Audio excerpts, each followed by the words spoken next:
All right, cool. How do you sit on this chair? Is it just like Yeah, your knees just go right there. right here? I think this is actually from Japan. Japan. Welcome, guys, to MIDCONVO. This is going to be a special episode. I have with me this week Zach Wingfield. He is a international automotive commercial film producer. That's right. All right, let's get it. Roll intro music.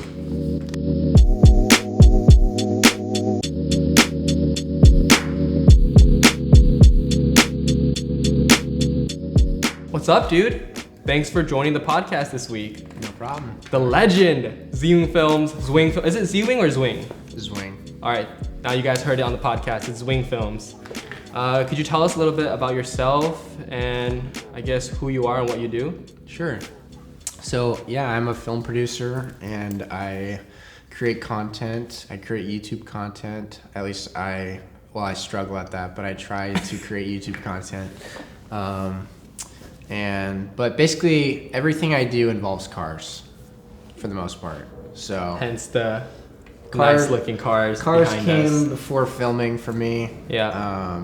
And they didn't come. It didn't come at a very early age. It wasn't really until I got my license that cars came into the picture. But I developed a passion for cars, and that turned into filming. Gotcha. Because I wanted to document how to work on cars and my own car, whatever. And then that turned into a passion for filmmaking. But in general, yeah, I'm a producer and I'm a freelancer. I'm a DP. I'm an editor, and What kind of clients, I guess what kind of jobs have you worked on? What kind of clients have you worked with?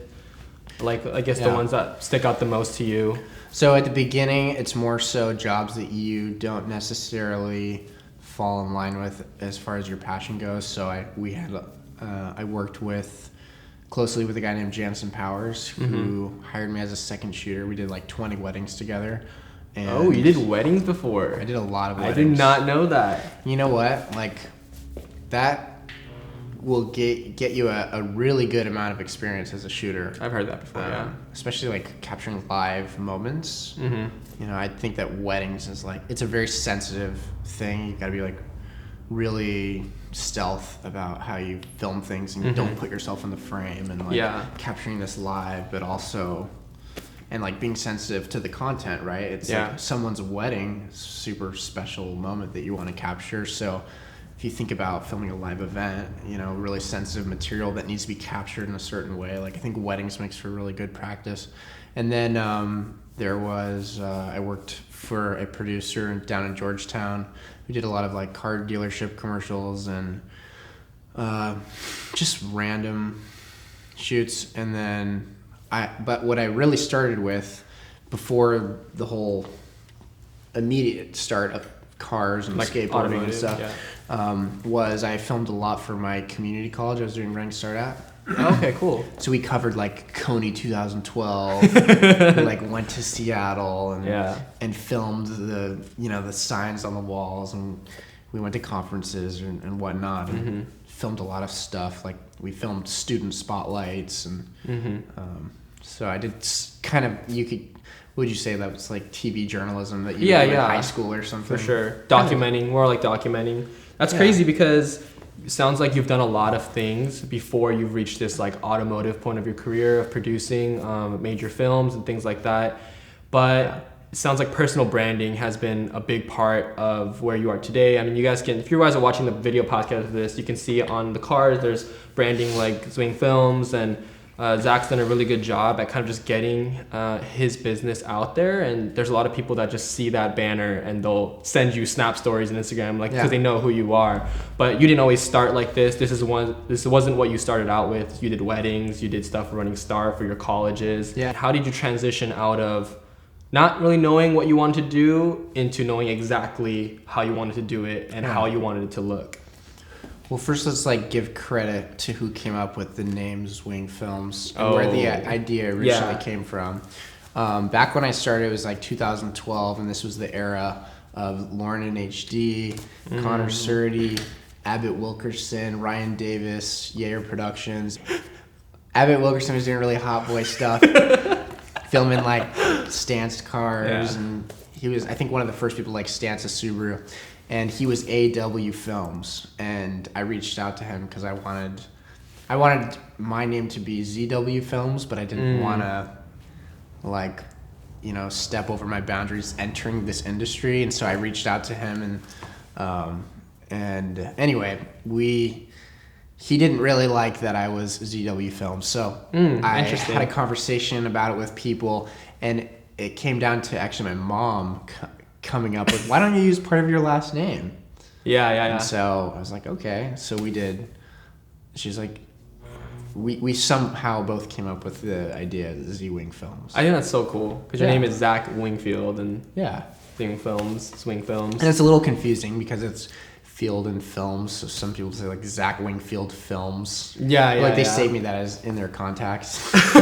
But it's okay. I think it has a good ring to it. I think it's a good name for you to run with from, you know, here moving forward. And the reason I differentiate, or like I pronounce it as Wing Films instead of ZWING Films, is I feel like ZWING is like Zach Wingfield, and kind of similar to like Adi Dossler. Like I want my brand to be a double entendre, so I want people to recognize it as a brand and not as myself. I don't want it to be like, oh, that's Zach's, even though like it happens to be that people associate it with me, the ZWING. Yeah, definitely. But we talked about it a little bit before the podcast, but we were talking about how a lot of times creators and influencers today will attach themselves personally to their brand.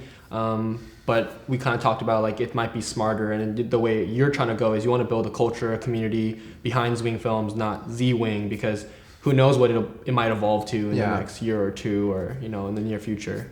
That's what I'm trying to bring. That's what I always explain to people. I try to bring that Target Trophy vibe. I always felt that Jason did a really good job of like creating that atmosphere. Like well, I mean, it kind of comes down to branding. Like you're trying to build a brand and you want it to feel a certain type of way, and I totally agree with that. And that's can be hard, you know. A lot of people, well, not only is it hard to start your own brand, that is, let's just say that's hard to begin with, but then once you've actually started it and you're trying to build a certain aesthetic behind it, a certain feeling, like that takes more than just talent. It takes a community, it takes culture, it takes a team, and that's what you're trying to do right now with ZWING Films, right? Like build a team and trying to build that brand aesthetic that you'd like to kind of carry on. I know that ZWING Films is known kind of internationally. You said you've shot with clients in Dubai and Australia, kind of tying in with our main overarching theme of personal branding. How do these clients even know who you are that's outside of your local area? So what's funny is I actually, the Dubai client, for example, I met on that holiday cruise in San Diego in 2013, and we just maintained contact. And that's another like important point to bring up, is that this might be off topic as far as what you're trying to figure out with this, but like it is so important that wherever you go as an entrepreneur or a business owner, that not only do you leave people with a really good impression of what you do, but that you prioritize and maintain, you know, you make relationships a real huge priority, and because then more opportunities are going to open up for you. But as far as internationally, why I say we're recognized is because well, it started with the first supercar rally we did over in Europe, and that led to a lot of opportunities for traveling and meeting people in different countries in the same car industry, that, you know, everybody's looking for video. Everybody's looking for video marketing. True. And if what you do, you know, if you put 110% into every single thing that you do, you're going to get recognized. And that's how you've been able to build relationships like overseas. Yeah, definitely. Awesome. And, you know, leave an impression on somebody, keep in contact with them, especially long enough for them to like see the content that you were producing come out, and then they're like, whoa, this is insane. Crazy. And, you know, people get excited about it, and then but really those opportunities don't open up if you don't like if you take on the perspective of like if you let things like YouTube distract you from like the creative process, which is like, oh, YouTube values consistency. I just gotta post content. you're going to miss out on a lot of opportunities. You might create opportunities for yourself that way with your platform, but like relationally, like you're not really going to leave a huge impact if you're just posting garbage on YouTube. Yeah. And so for sure.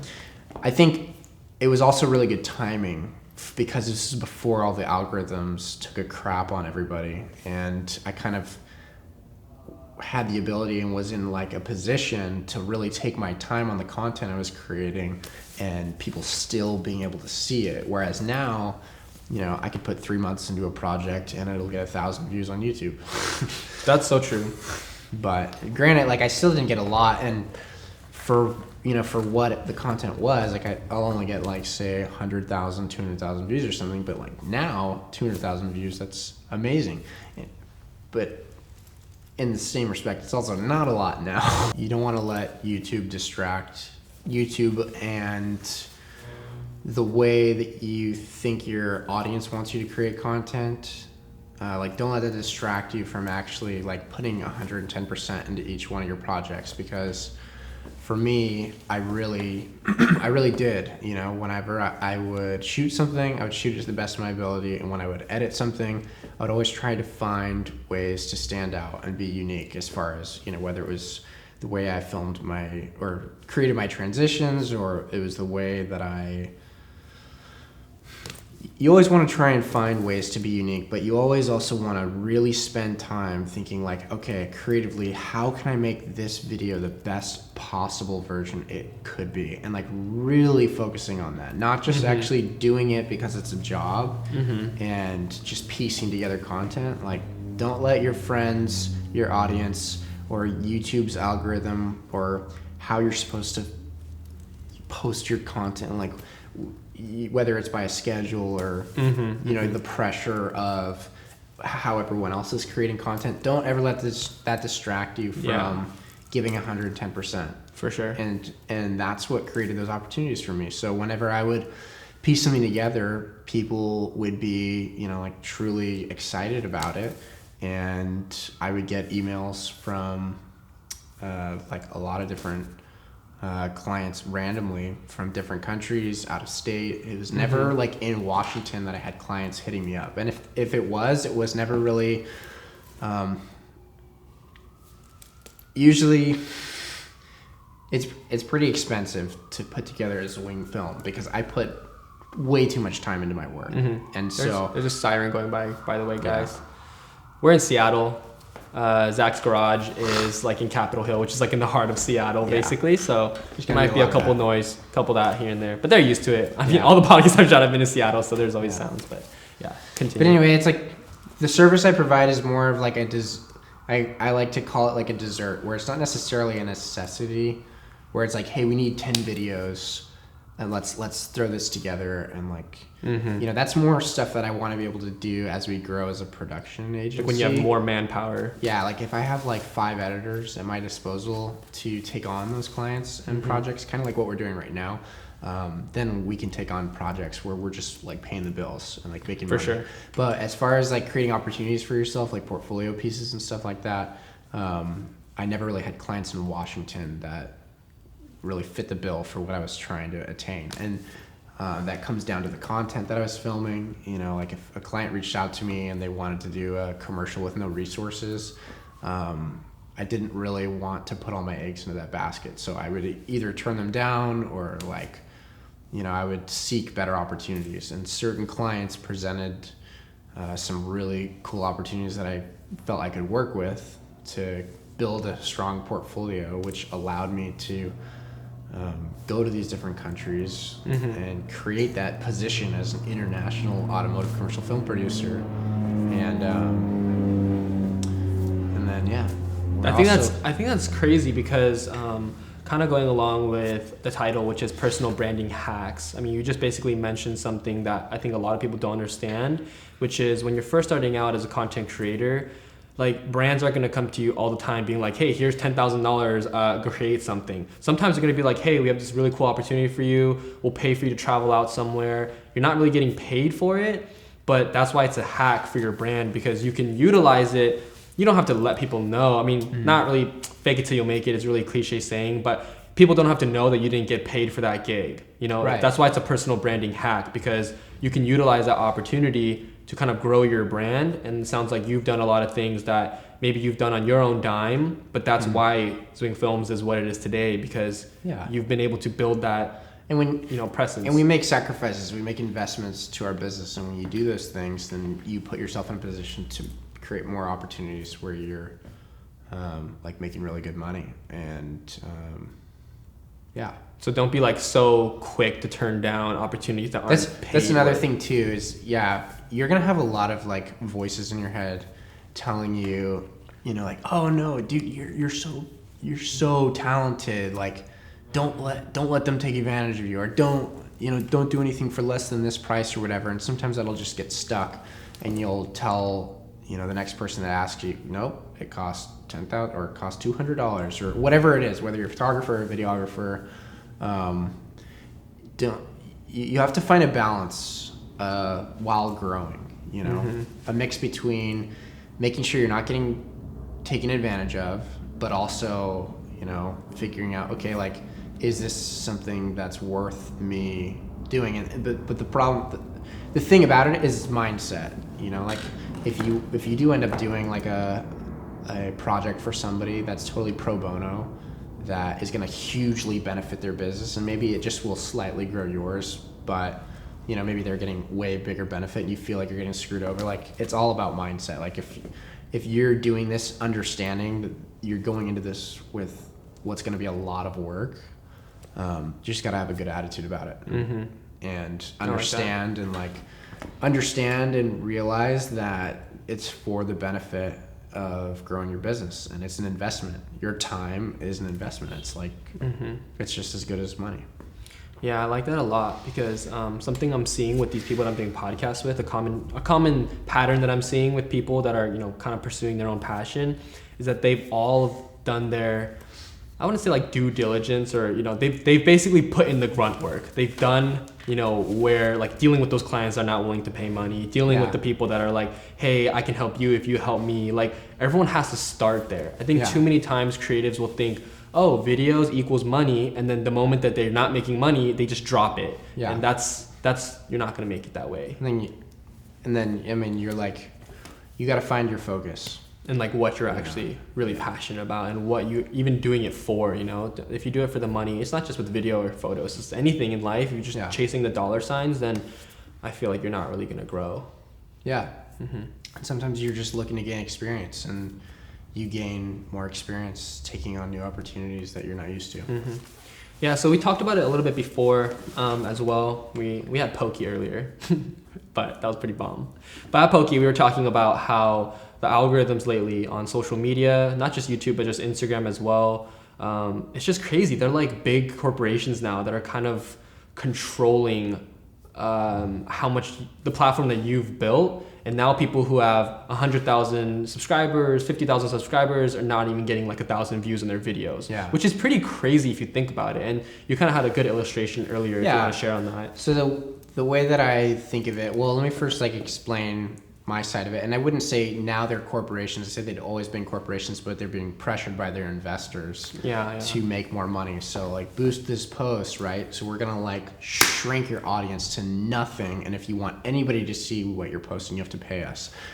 The way I look at it was, we were eating at this poke restaurant. It's like sushi, raw fish, in case you don't know what poke is. And like, imagine you are, let's just say you're governed by the city of Seattle, and you have created this customer base via word of mouth by having amazing service, serving great food, and typically you get like, let's just say 150 customers a day come in to buy your food.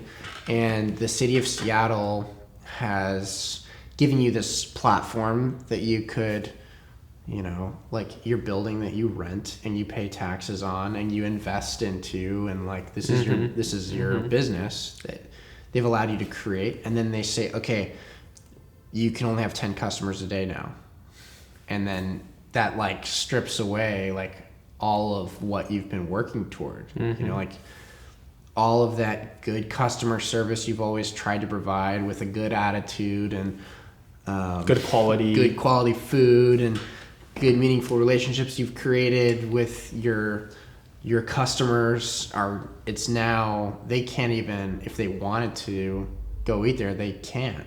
And the way I could use a metaphor for that is I have friends that don't even see anything I post anymore because like for years, like you'll go months or years without seeing some of your own friends posting content because Instagram will just like push it down. If they don't think you're interested in it because it doesn't relate to what your interests are, then it's just out of sight, out of mind. And so, yeah, like imagine the city of Seattle telling you as a restaurant owner, you can only have 10 customers a day. That's basically what we as content creators are dealing with is like, we've put so much time and effort into building up this audience.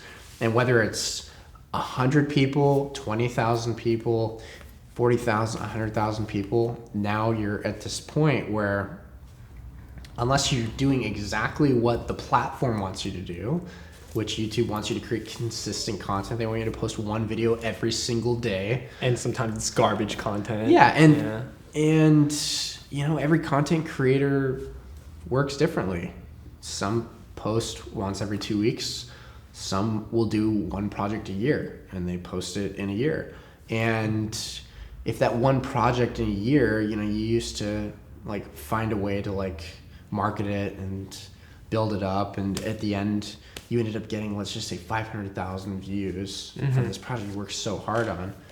Now if you post that project, you're gonna get 2,000 views. Yeah, it's so true. And it, you know, even if you have several thousand subscribers or whatever. Yeah, even like 100,000 subscribers. I've seen people who have 100,000 subscribers and they'll get like 10,000 views. Yeah, that, you know, that's crazy. It's so true though. Basically, all these companies now like Instagram and Facebook, because people don't really realize it. Yeah, we're posting for fun. I mean, a lot of people are still just using it as like social platforms, but people literally are making a livelihood, like making money off these platforms, and it's making it really difficult when they're out of like it's not in their control with certain things, when that's how they make money, that's how they pay bills, that's how they put food on the table. And when these companies are just stripping that away from them and being like, we want more money, when if you think about it, they wouldn't be here without our content, right? Which is crazy. And for me, I never really benefited from monetization on my platform, so I never was putting food on my plate ever from YouTube. I've always been working with copywritten music. For sure, yeah. And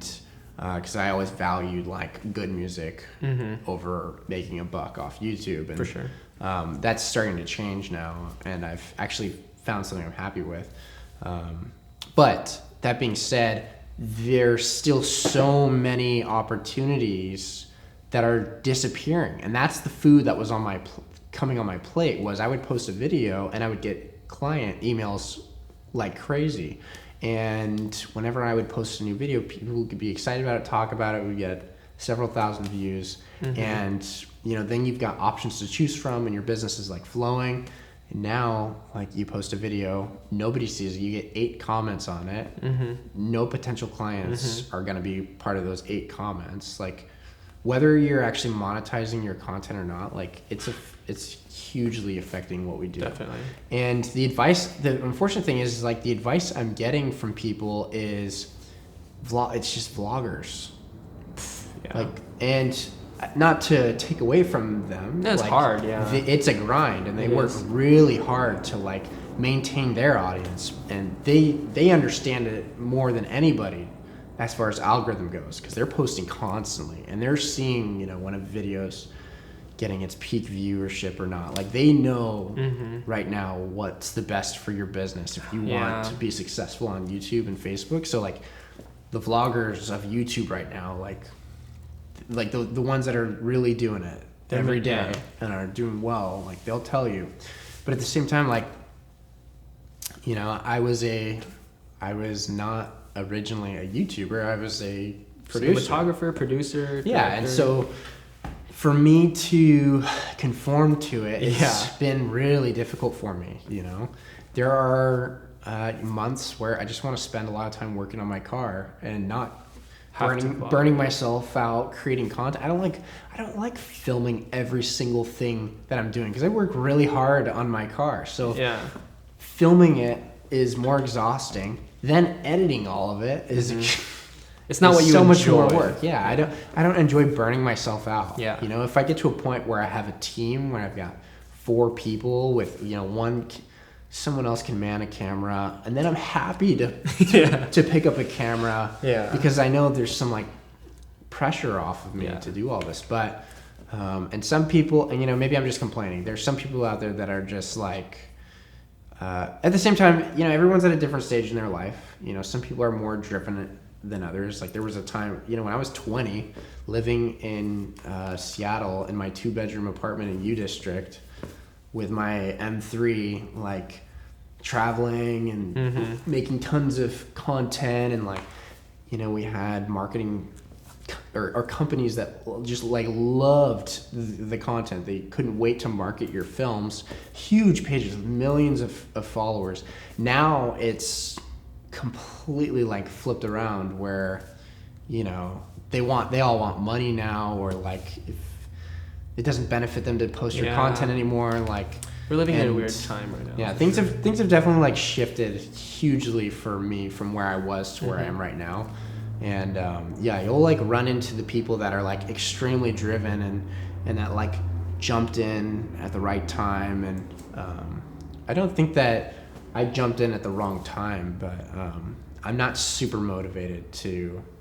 Well, it's just not what you're, you know, it's like, yeah, like you said earlier, you're like kind of dealing with this thing where you're trying to, you're feeling like you have to conform to what the algorithms, social media platforms are telling you. And that's not just you. I mean, I'm not going to speak for everyone else who's listening and watching, but I'm sure a lot of people can relate to that, because not everyone is a vlogger. Not everyone can talk to the camera. Not everyone can even have a conversation like this. Sometimes they just like creating content without having to talk, you know? So I guess like kind of going back to personal branding, what would you say if someone who's listening to this podcast or watching, in your opinion, what should be your split, right? Like, you know, focus on your business or focus on growing your social media platforms, because they're equally, like, they're important. They're both important. I would say, like, as a business in 2018 going to 2019, you can't be successful unless you have a platform on social media. Yeah. Unfortunately, it's that way. So what would you say, like, if you're first starting out, what would be your split? Like, where would you tell people to focus their efforts on? I miss when I was 20 and came into things a lot less like with this entitled attitude, where I really felt like I needed to prove myself, and I had kept my phone in my pocket for the most of that time frame. Like, I wasn't, you know, I'd be on Snapchat periodically, like after I'd get some sick footage, then I'd pull my phone out and while I'm relaxed showing something. But nowadays I feel like I'm on my phone way more than I am creating actual content. And what I'm learning, the more this like social media and iPhone and smartphone thing is taking over the world and all of our energy and time, the more that we like are going this direction, the more I'm learning that and also the more these algorithms are like taking effect, the more I'm realizing the impact, how less of an impact that what your social media does for your business is actually having. So like, you know, back then you could almost just create a brand with your cell phone completely, and you could really fake it and grow something big. But if I really think about it, when I was 20 years old, 21, 22, like traveling around creating content, I was spending way more time just really focused on actually making sure the content I was creating was a banger. Like, it had to be incredible. Bangers, and that's kind of what grew the brand. And then you're just using your phone to post that. Yeah. Whereas now I'm on my phone more than I'm creating content, which is unfortunate. Something I need to change. I mean, I think everyone does. Everyone. I mean, that's why Apple, they come out with that screen time thing where it shows you how much time you're actually spending on your phone. I'm sure Apple, I mean, I'm scared to look at it. I haven't found that part of the app. It's funny because they're the ones taking all the time and energy, but then they want to also help the cause by showing you how much time you're spending on their phones. But I think they're just tools. Honestly, there's tools. You have to put it in its place, know when to use it, how to use it.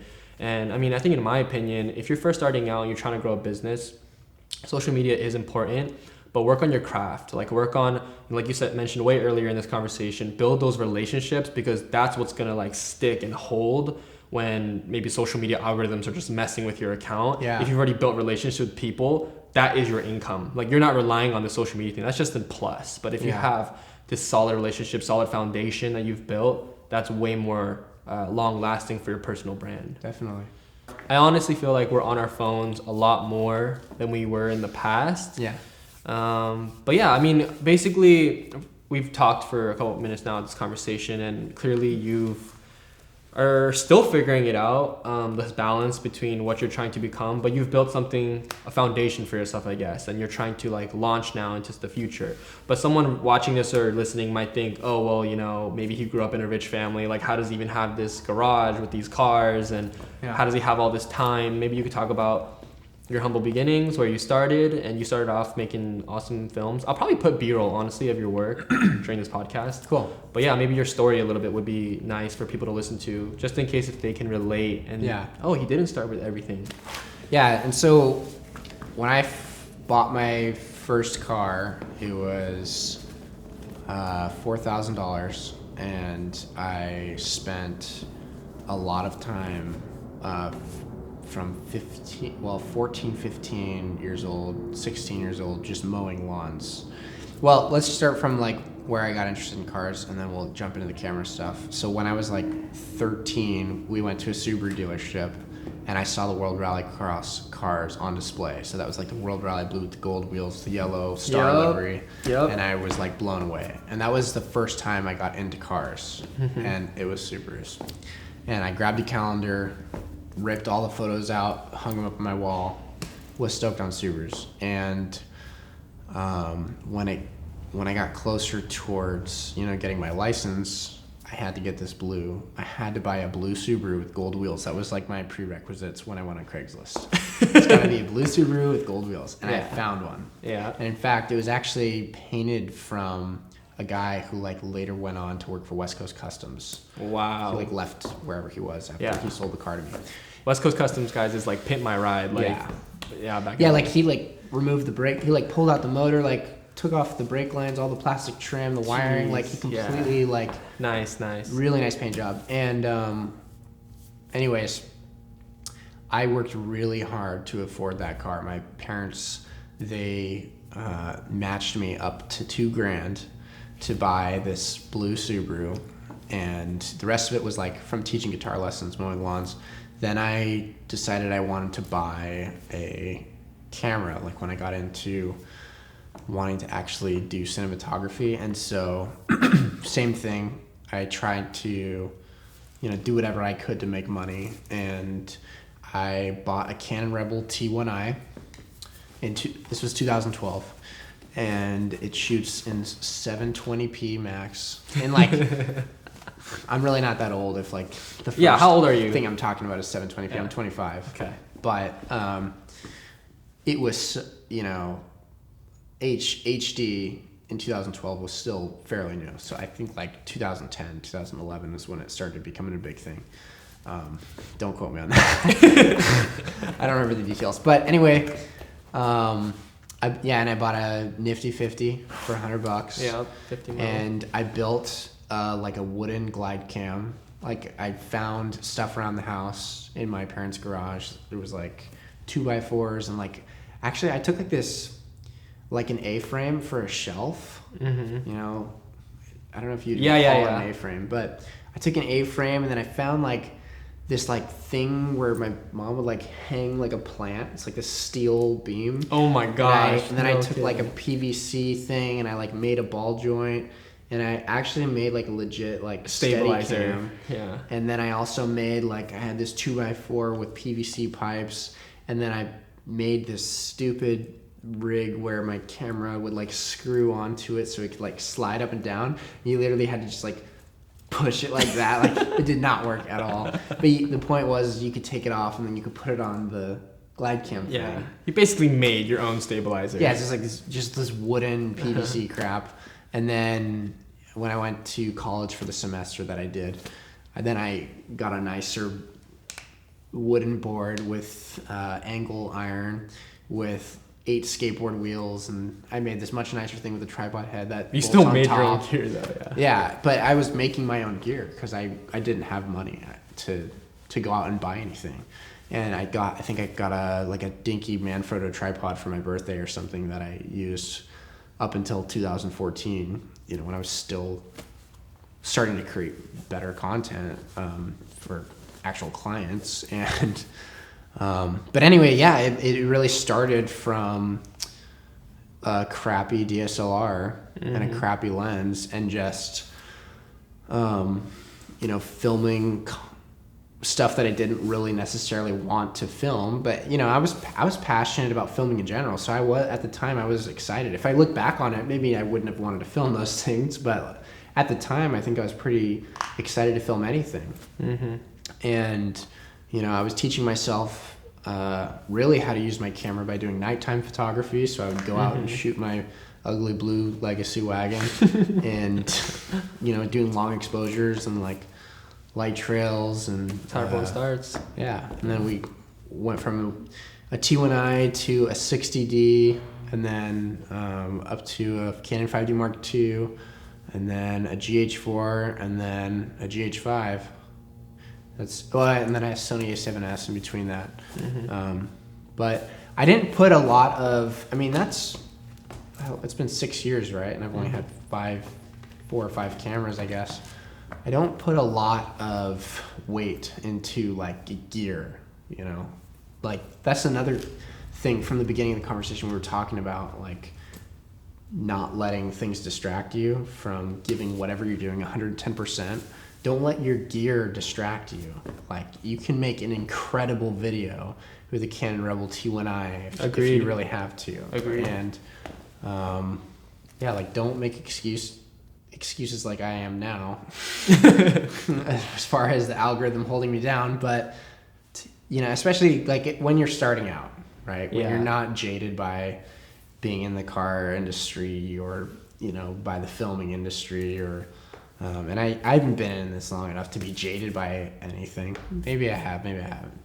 But others would say I haven't. But anyway, yeah, like don't worry about, you know, how you look over at your friends and their parents are like giving them a DJI Ronin for Christmas, and you're like, damn it, like, like this is all I got, or what, you know, like. Yeah. Don't let those other things distract you from. I mean, there's a lot that you're gonna be looking at, you know, especially with as much as we're glued to our phones. Like Instagram and all that crap is not real, for one. Some of it is. A lot of it's not. A lot of it's not. A lot of it's facade. A lot of it is just, it's so discouraging. Like if I had advice to give to anybody that's like trying to start out, stay away from your phone. Like pick a few people that you really take inspiration from, and that are just like creating like amazing content and aren't just flaunting their stuff and what they can do and all this stuff. Like, but like really limit yourself on that, because it can be really discouraging to sit there and just like look at how successful your friends or your peers or you know, your competitors are becoming, while you feel like you're slumped over in a rut doing something, you know. Like don't let that stuff distract you from becoming a good content creator. Dude, nuggets. That's why I started this podcast. There's just so much like nuggets. Value. There's so much value, just like what you just said. And I love it because a lot of people who follow you might not see this side of Zach and a lot of the aspirations you have and what's helped you get to where you are. Okay, I guess we should like wrap up the podcast now. If for people who are listening and watching, if they're trying to build a personal brand, not having a blanket piece of advice that we always hear, which is like, oh, consistency and whatever. Yeah. What would you say would be like the one thing to focus on going to the new year if you're trying to build a brand and you know you want to do something, but the branding part is hard? What would you say, like, this is where you should start, and just kind of working at it day by day? Part of that comes down to compromise, I think is a good word for it, when you're working with clients. And